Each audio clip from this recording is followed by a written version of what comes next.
В рамках рабочей поездки в Самарскую область Махмуд Али Калиматов встретился с губернатором региона Дмитрием Азаровым. Стороны обсудили развитие отношений между областью и республикой.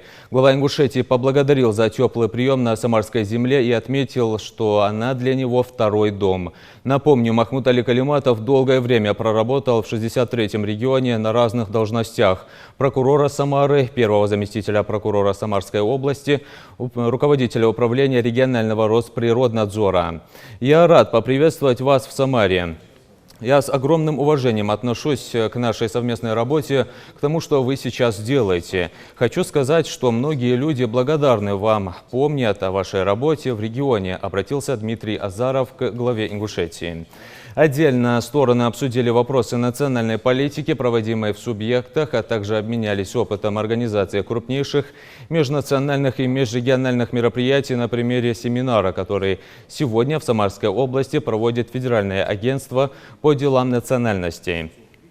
Этот опыт актуален и для республики. 12 августа аналогичное мероприятие Федеральное агентство проведет в Ингушетии.